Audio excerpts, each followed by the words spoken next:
Olá, bem-vindos a mais um episódio A Arte da Guerra, como sempre com o embaixador Francisco Seixas da Costa, com quem iremos desta vez começar por falar sobre o Sudão. O Sudão é daqueles países que aparentemente não tem emenda, mais uma vez está envolvido numa grande tensão interna, com a comunidade internacional a pedir contenção e o regresso dos civis ao poder. Aparentemente não será isso que vai acontecer. Como é que está a acompanhar o que se passa naquele país africano que está intimamente ligado a outra confusão, digamos, que se está a passar na região, exatamente na Etiópia? Como é que está a ver toda a situação na região, embaixador? António, estas situações em África e a irregularidade de política nestes países africanos não pode ser desligada de uma questão que não desculpabilizando nada, eu peço desculpa pela minha voz, mas estas é as mudanças climáticas que já falaremos na terceira fase do nosso conversa de hoje, tem muito a ver com aquilo que é o desenho da África pós-colonial. Claro. A África pós-colonial é uma manta de retalhos, mas não tantos retalhos como a própria manta justificaria. Isto porquê? Porque muitos destes países são unidades falsas e que só vivem debaixo do mesmo nome por um mero artificialismo de natureza política. E nós verificamos ao longo dos anos, e os próprios países africanos tiveram essa consciência a partir do momento da era das independências, nos anos 50 e 60, que deveriam preservar as fronteiras do colonialismo, não porque elas fossem magníficas, mas porque era a única forma de evitar que o desmembramento de entidades que eram todas de natureza tribal ou de nacionalismos diversos ou até de entidades linguístico-culturais diversas se começassem a ter uma cisão impossível de gerir. A famosa Organização da Unidade Africana, que hoje se chama União Africana, tinha na sua carta fundamental precisamente essa não partição. Essa não partição, no fundo, acabou depois por não ser respeitada, e o caso do Sudão, que é o caso mais evidente e que vamos tratar hoje, é um dos casos mais evidentes quando se criou o Sudão do Sul e o Sudão do Norte. Isto porquê? Porque o Sudão é uma entidade, ela própria, do seu ponto de vista nacional, de uma dualidade muito grande. O Sudão do Norte é visto como uma área arabizada, o Sudão do Sul é visto como pertencente à chamada África Negra, tradicional. Além disso, tinha a característica que também ajuda muito às cisões, de ter petróleo de forma intensiva, e lembrar-se-á, e as pessoas mais antigas lembrar-se-ão do que aconteceu na Nigéria e com o que acontecia no Biafra, porque havia petróleo e, portanto, quando há petróleo, as razões nacionalistas para a independência dos países aumentam exponencialmente e aparecem amigos internacionais muito mobilizados para isso. Exato. O Sudão era uma ditadura sinistra ao longo de muitos anos, apoiada por alguns países, por exemplo, países árabes, a Arábia Saudita, os Emirados Árabes Unidos, o próprio Egito. A Arábia Saudita menos, mas o Egito, durante muitos anos, apoiou o Sudão, que é a sua fronteira sul, convém dizê-lo, e Omar el-Bashir foi durante muitos anos o líder do Sudão, numa atitude altamente repressiva. O governo em Khartoum era um governo altamente repressivo, e começa-se a criar, digamos, uma guerra civil que dá origem a uma partição do Sudão do Sul e a criação do Sudão do Sul, que é um país novo, saudado pela comunidade internacional como uma nova realidade, cheio de dinheiro, com apoios internacionais diversos, e no fundo era uma maneira de punir aquilo que tinha sido a evolução do Sudão, do país Sudão e a evolução autoritária. Ora bem, o Sudão do Sul provou ser uma confusão sobre o ponto de vista de solução política igual ou pior ao Sudão do Norte. Houve uma guerra civil, 400 mil mortos, situações de maior dramatismo, e a prova provada de uma coisa que é muito clara hoje em dia, é que o ter petróleo, o ter recursos naturais não é necessariamente uma solução para a estabilidade. É necessariamente uma solução para não ter nenhuma estabilidade. A alternativa que é não ter nada também é ter fome. Quer dizer, portanto, há maneiras de ter fome. Uma maneira é ter fome normalmente, outra maneira é ter fome criada pela procura dos recursos. No Sudão do Norte que ficou, portanto o Sudão que ficou, Em 2019 há uma revolta popular fortíssima contra Omar al-Bashir e há uma dissociação do apoio militar que ele tinha e criou-se uma solução que a comunidade internacional protegeu, transitória, no sentido de criar uma estrutura político-militar que a prazo, como gosta a comunidade internacional sempre, evoluiria para um governo civil. Esse governo civil iria ter lugar dentro de 1 ano e meio. Até lá havia uma estrutura político-militar, civil e militar, neste momento titulada pelos militares esses que começaram a ver não só a aproximação da solução civil, mas também a ideia de que poderiam vir a ser chamados a responsabilidades de natureza judicial pelos tempos em que apoiaram o ditador Omar al-Bashir. E o general que estava à frente desta estrutura, presumindo, em primeiro lugar, que dentro de 1 ano e meio ia deixar de ficar, ela chama-se Conselho de Soberania ou Conselho Soberano. Exatamente, Conselho presumindo que deixava de ficar e que deixava de ter essa função, faz aquilo que, como disse o engenheiro Guterres, aliás, outro dia, numa comunicação, entrou na moda dos golpes de Estado em África, como há no Mali, como noutros países, e ameaças na Guiné-Bissau, etc. E, portanto, a grande questão está em saber como é que se reage a isto internacionalmente. O normal é assim, perante situações de golpe de Estado, agora a sucessora da Organização da Unidade Africana, a União Africana, suspende o país, a comunidade internacional suspende as ajudas de natureza humanitária, que normalmente eram para as populações mais carenciadas, mas que no fundo passam pelas contas bancárias de quem gera o país, e portanto no fundo as populações mais pobres, que já estavam a sofrer a ditadura, passam a sofrer também as consequências da punição da ditadura. E, portanto, isto para as populações locais é uma tragédia em qualquer cenário. E, portanto, neste momento no Sudão, peço desculpa, o governo está sob pressão nos Estados Unidos, que travaram a ajuda de emergência para situações de miséria e de fome. O Fundo Monetário Internacional está a ver a situação de forma negativa, o Banco Mundial já travou os seus apoios, mas há quem diga que este general que tomou o poder, eu às vezes tenho dúvidas sobre se vale a pena nós decorarmos os nomes dos generais que tomam o poder nestas situações, porque depois será outro a seguir e nós já não temos memória para tudo isso. Este general que tomou o poder aparentemente está a ser, digamos, apoiado pelo Egito. Egito esse, onde o general que tomou o poder há uns anos, Sisi, anunciou a semana passada um conjunto de ações no sentido de reforçar o seu poder mano-militar sobre o país. Portanto, estamos a assistir a uma deriva de natureza autoritária titulada pelos militares em África. Isto num momento em que a comunidade internacional está a olhar para outros sítios, está a olhar para outras preocupações, e olha para a China, e olha para o clima, e olha para não sei o quê.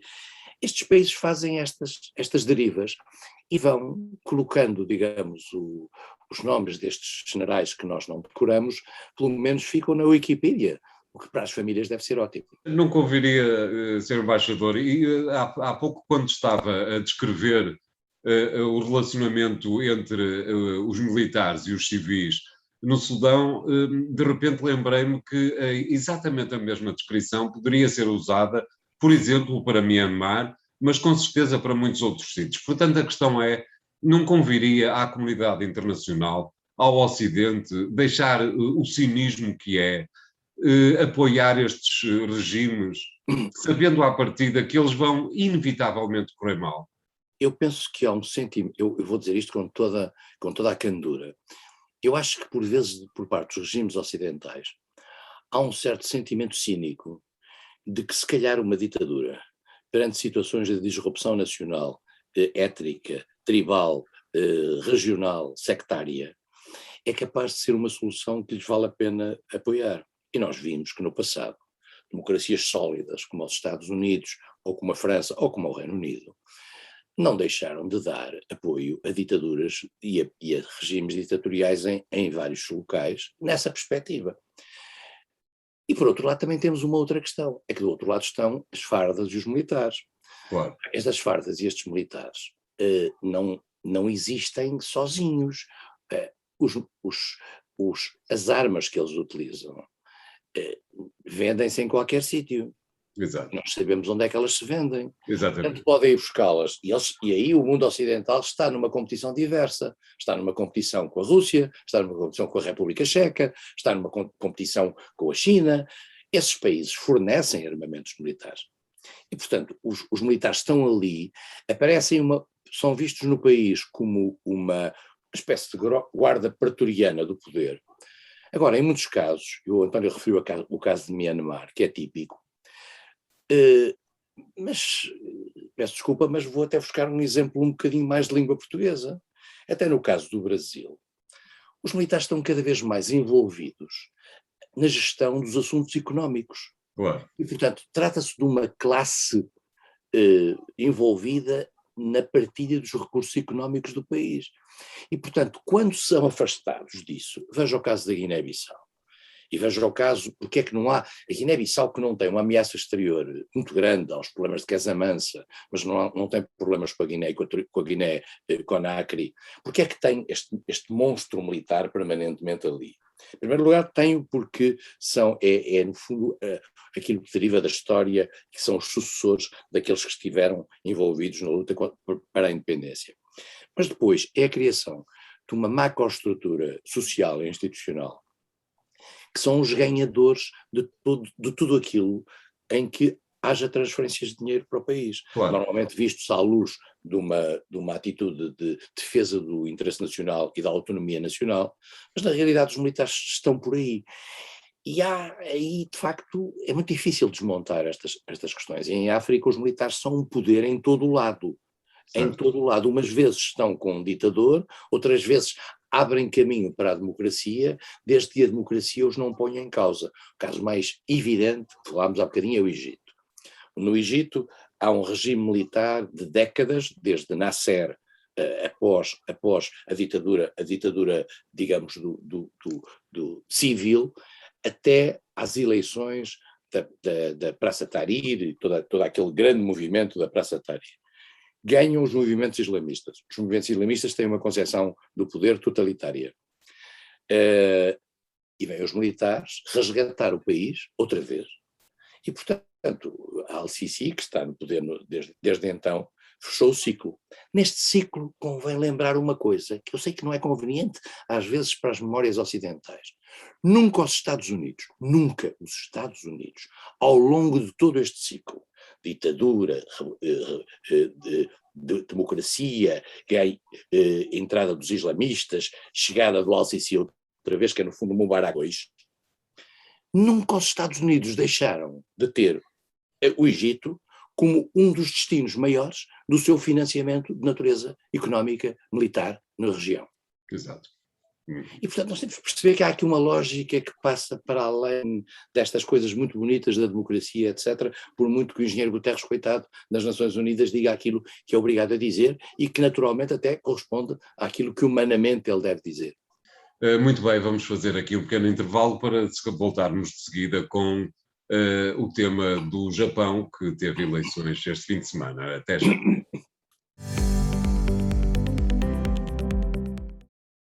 Olá, bem-vindos à segunda parte da Arte da Guerra para falarmos desta vez sobre o Japão. Houve eleições no domingo passado. Fumio Kishida, o primeiro-ministro que tinha marcado eleições antecipadas, ganhou com alguma dificuldade.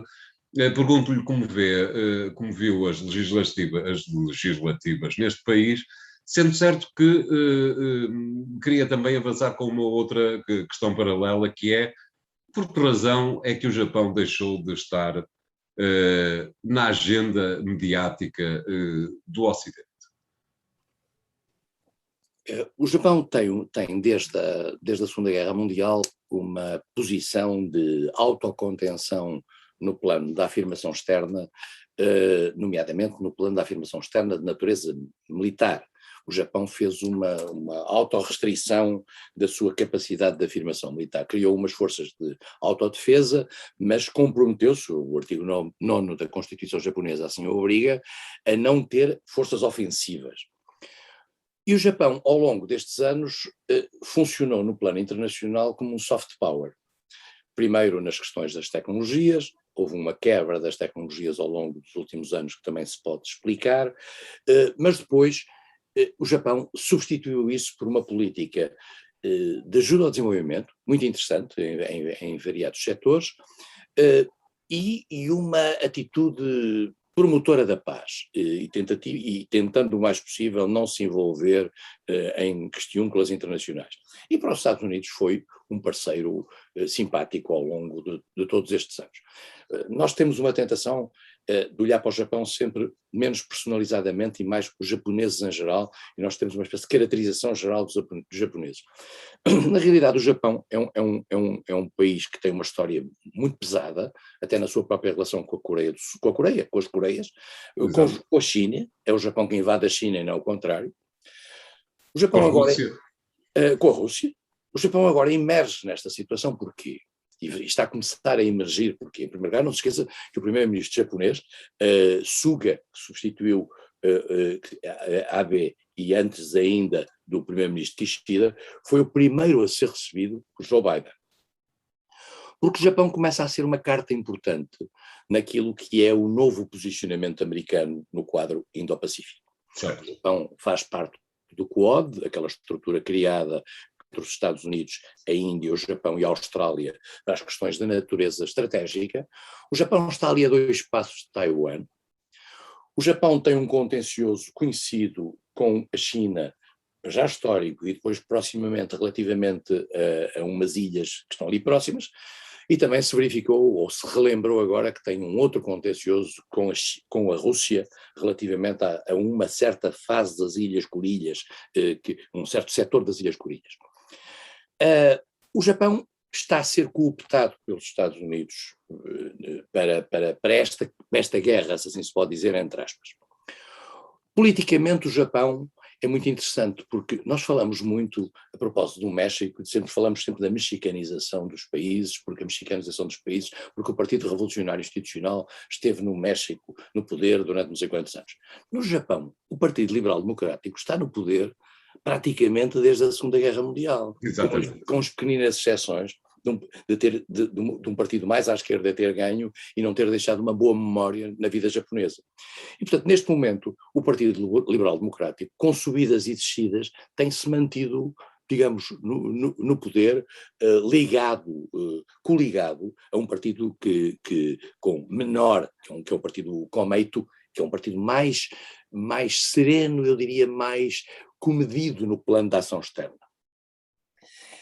Dentro do Partido Liberal Democrata, que agora ganhou as eleições, ganhou-as perdendo votos face ao tempo anterior, mas apesar de tudo nunca pondo em causa, nesta coligação que tem que é o Komeito, nunca pôs em causa a sua maioria. Portanto, a maioria continua. O que há dentro desta maioria, e de forma muito acentuada, é uma tendência forte para o reforço do papel de segurança do Japão no plano internacional e, em particular, o aumentar as verbas para efeitos das políticas de defesa. Há uma ideia dentro deste partido, do LDP, para duplicar aquilo que é o contributo do PIB, passando de 1% para 2%. 2% é exatamente aquilo que os americanos gostam que os europeus tenham no quadro da NATO. Exatamente. E, portanto, este movimento é um movimento nacionalista. E porquê é que nasce este movimento nacionalista? Pela preocupação que os japoneses cada vez mais partilham da questão da China. Os japoneses estão assustados, claramente, com a questão chinesa. Estão assustados com a assertividade chinesa e também percebem que para fazer face a essa assertividade chinesa têm que ter com eles amigos poderosos. E o amigo poderoso chama-se o amigo americano. Claro. E, portanto, há quem diga que numa estratégia que os Estados Unidos estão a tentar criar na área do Pacífico, na colocação de novos meios, em particular a nível de mísseis, o Japão estaria disponível para ceder posições nas suas ilhas para a colocação de meios militares americanos. Ora bem, nós sabemos o que é que isto representa, porque isto representa, o Japão não é um país neutral, mas é um país que se neutralizou a seguir à guerra por razões da sua própria história. Exato. Mas isso representa também, no fundo, um avanço face àquilo que é a colocação ao lado dos Estados Unidos. No fundo, o que aconteceu à Alemanha a seguir à Segunda Guerra Mundial. O Japão está neste momento a avançar nesse sentido. Portanto, o Japão arrisca-se a tornar-se ao mesmo tempo mais poderoso, sob o ponto de vista das suas capacidades. E o Japão não luta só, digamos, com a China. O Japão está muito preocupado, por exemplo, com os mísseis que a Coreia do Sul e do Norte, os tradicionais mísseis da Coreia do Norte que passaram por cima da área do Japão, Exatamente. que provocam. Está muito preocupado com este novo míssil extraordinário que a China criou, com poderes nucleares, e que anunciou um míssil supersónico extraordinário. O Japão está ali, e por outro lado tem ali ao lado Taiwan, e se acaso houver uma ação de natureza agressiva da China face a Taiwan, o Japão está ali a ter que fazer alguma coisa. Isto é muito complicado. Por outro lado, com os Estados Unidos, e esse é um ponto muito interessante, porque eu acho que há aqui uma modernidade que o Japão tem. O Japão criou, neste novo governo, deste novo primeiro-ministro, um ministro para os assuntos de segurança económica. O que é isto? Isto é muito interessante. Os assuntos de segurança económica no Japão estão ligados a uma coisa que está a ser uma agenda que ainda hoje não está completamente assumida na Europa, mas já está nos Estados Unidos, que é a agenda, por exemplo, das cadeias de abastecimento, proteção das cadeias de abastecimento, proteção das tecnologias emergentes, proteção da infiltração digital para efeito de disrupção de informação estratégica, proteção dos direitos de propriedade intelectual, proteção da data, proteção da inteligência artificial criada para várias coisas. Há um pouco a consciência hoje em dia que há uma guerra numa área que no passado não era assim tão importante, e o Japão criou um ministro para isto, criou um ministro para a segurança económica. E mais do que isso, está a fazer uma revisão do seu conceito estratégico muito baseado nisto. Isto é extraordinário porque mostra o que é que um país avançado está a querer fazer nesta matéria. O Japão, convém dizê-lo, atrasou-se nos últimos anos em termos depois de ter estado no topo das tecnologias aqui há 30, 40 anos, depois houve um desaparecimento, a China e os Estados Unidos ultrapassaram-no. E o Japão tem um problema que no fundo limita a sua capacidade de afirmação estratégica no mundo nessa matéria, é que o Japão é um país extremamente protecionista em relação ao investimento direto estrangeiro. O Japão não favorece aquilo que é normal nas economias mais desenvolvidas, que é as chamadas fusões e aquisições. Tem um grande receio às fusões e aquisições, que representam quase sempre nas economias desenvolvidas, como sabem quem acompanha o Jornal Económico, qualquer coisa como 40% a 50% do investimento direto estrangeiro, por contraposição ao chamado investimento de raiz, que é mais complexo e mais delicado. E o Japão, mesmo em relação ao investimento de raiz, que pressupõe capitais a investir localmente, está a pôr hoje limitações por razões estratégicas. E, portanto, o Japão é dos países europeus, é dos países mundiais. Em 64 países mundiais em matéria de investimento direto estrangeiro, o Japão está em 54. Porque, com medo, uma espécie de protecionismo que vários grupos económicos no Japão fazem uns com os outros, um bocadinho aquilo que o Dr. Salazar fazia com o protecionismo industrial. Exatamente. Com a proteção industrial. Portanto, para garantir a capacidade nacional, faz um certo protecionismo. Já tinha tido problemas, aliás, o Japão, nessa altura, quando entrou para a OCDE, mas por causa disso, mas isso mantém-se assim como esta cultura. Portanto, o Japão tem este problema. É um país voltado para si mesmo, é um soft power, é um país bem visto. Se olhar hoje para os países da Ásia, o país menos agressivo na mentalidade das pessoas é o Japão. Claro. É considerado um país acolhedor, com boa relação e com soft power interessante, e até com ações de cooperação muito interessantes na Ásia Central, nos países do Cáucaso. Tem ações muito curiosas, muito pontuais, e aliás até aqui em Portugal. Muito bem, vamos ficar por aqui nesta segunda parte do programa. Voltamos já de seguida exatamente para tentarmos descobrir porque é que o embaixador Seixas da Costa está com a voz conquistada. Até já. Bem-vindos à terceira parte da Arte da Guerra para falarmos um pouco sobre a COP26, a Cimeira do Clima que está a acontecer em Glasgow. Não sei como é que observa os trabalhos, mas eu começava por perguntar se acredita mesmo que as questões climatéricas são um problema, claro que são um problema mundial, mas fazem parte, pergunto, das preocupações dos dirigentes mundiais.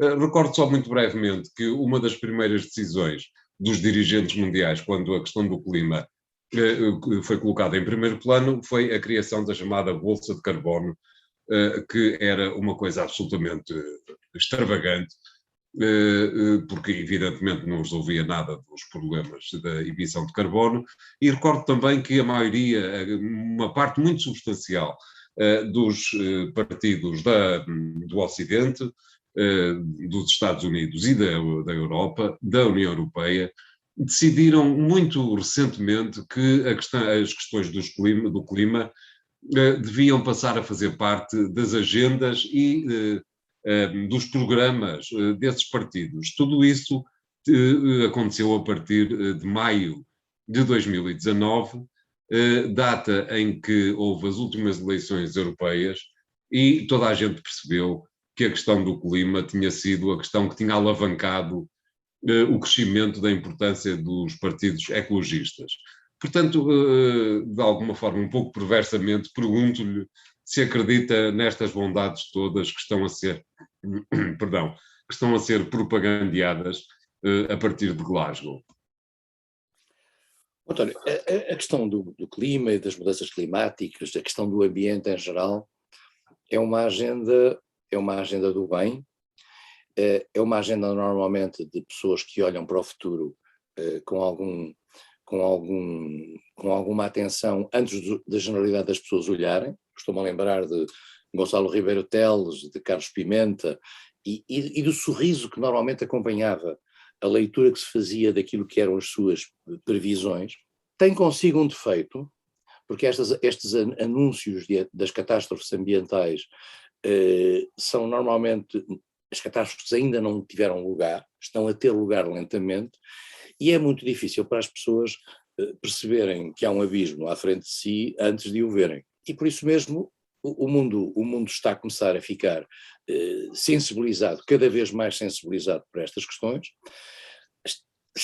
mas diferentemente, isto é, aqueles que sentem a realidade. Eu estava hoje a ver o presidente de Palau, que é um país do Pacífico, e que com o degelo arrisca-se a desaparecer porque as águas tomam conta da ilha, e dizendo é uma bomba atómica que cai sobre a nossa ilha. E portanto cada um vê isto de forma diferenciada. E o que tem sido importante ao longo destes últimos anos tem sido não apenas os precursores disto, as pessoas que viram cedo, tem sido, por outro lado, uma coisa que eu acho fantástica, que é a capacidade que a juventude tem tido de presumir que o mundo que aí vem, que é o mundo deles, não é o nosso, é que vai sofrer com isto e que, portanto, chamam a alertar para isto, as greves que a juventude faz, todo aquele movimento das escolas, etc. É muito importante em relação a isso. Só que, apesar de tudo, há pessoas que não têm capacidade, há pessoas e Estados que não têm capacidade de tomar decisões nesta matéria porque não têm meios para acompanhar esta agenda de mudança. Claro. Costuma-se dizer que há pessoas que estão mais preocupadas com o fim do mês do que com o fim do mundo. E, na realidade, há pessoas que não têm. O seu fim do mês não está assegurado e não se pode pedir a essas pessoas ações de natureza descarbonizante, etc., sem que tenham capacidade elas próprias de se mobilizar para isso. Claro. E por isso mesmo, os países africanos, por exemplo, a quem são pedidas várias medidas, pedem compensações de natureza financeira. E aí vem sempre a dúvida sobre se associado a isto não haverá um pedido de transferências de recursos que depois lá, sabe-se lá como é que são utilizados e porquê são utilizados. Há sempre esta dúvida, que aliás era constante nas questões da cooperação para o desenvolvimento e agora também nas questões da cooperação para a mudança, para a agenda climática. Estas conferências têm uma vantagem de criar uma consciência internacional e aí, nesse aspecto, há que fazer justiça ao engenheiro António Guterres, que tem mobilizado o debate até com coisas muito fortes. Só quando começar a haver tragédias verdadeiras é que as pessoas se consciencializam dos problemas.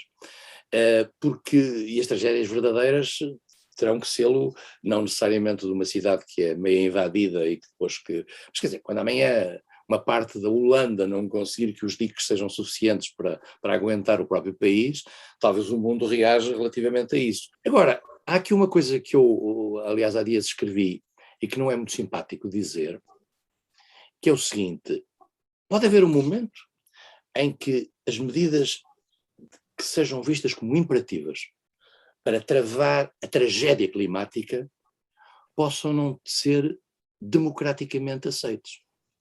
Certo. E, portanto, as pessoas estejam democraticamente, acabem por dizer, não, nós não queremos. Mas nós não queremos, mas isto significa o fim do mundo. Pois significa, mas até lá a gente vai vivendo. E as pessoas são egoístas relativamente à sua própria geração e em relação àquilo que a geração seguinte vai sofrer. Nós podemos ter, a certa altura aqui, uma contradição entre a vontade democrática racional dos Estados e, por outro lado, aquilo que é imperativo fazer-se. Agora, eu acho que estas cimeiras, tudo isto já vem desde o Rio, do Rio 92, quer dizer, portanto, estamos a falar dos grandes movimentos que se fizeram a partir daí, das reuniões anuais e dos compromissos anuais que se fizeram, alguns com sucesso, mas em particular junto dos países mais desenvolvidos. Isto tem levado a debates diferentes. Se viu recentemente, por exemplo, a França volta a sublinhar a questão do nuclear. Exato. Porque já não consegue ir suficientemente longe na questão das energias renováveis, quer no eólico, quer no fotovoltaico. Há uma dúvida na Alemanha sobre a decisão da senhora Merkel de travar o nuclear, que tinha vindo um pouco depois da tragédia do Japão. E do impacto que isso teve, se será justo ou se isso teria sido uma boa decisão, porque isso aumentou a dependência da Alemanha, por exemplo, do gás russo e da questão do Nord Stream 2. Portanto, tudo isto são coisas muito diversas. Nós agora tivemos uma coisa que pouca gente fala, é que neste momento a Argélia decidiu travar o gasoduto que vinha da Argélia através de Marrocos, que alimentava o sul de Espanha e Portugal. E a Espanha em particular, porque tem que passar a ter o fornecimento de gás através dos portos. Nós estamos mais facilitados por causa de Sines, mas a Espanha tem este problema.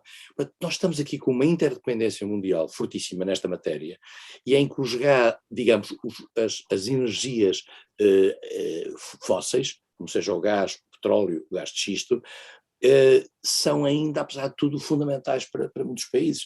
Agora, vale a pena o COP26? Eu acho que vale a pena estes números todos. Vale a pena, por exemplo, ver o primeiro-ministro indiano a fazer compromissos quantificados que nunca tinha feito. Mas também é triste ver o primeiro-ministro chinês o presidente chinês a não ir. Exato. E a mandar apenas uma mensagem, nem sequer entrar por vídeo. Enfim, eu acho que, apesar de tudo, são momentos de mobilização internacional em que os assuntos se falam, e sendo hoje esta uma questão vital para todos nós, acho muito importante que nos mobilizemos. Muito bem. Obrigado, embaixador. Esperemos que para a semana a sua voz tenha voltado ao normal, e o programa fica hoje por aqui. Até à próxima semana. Obrigado.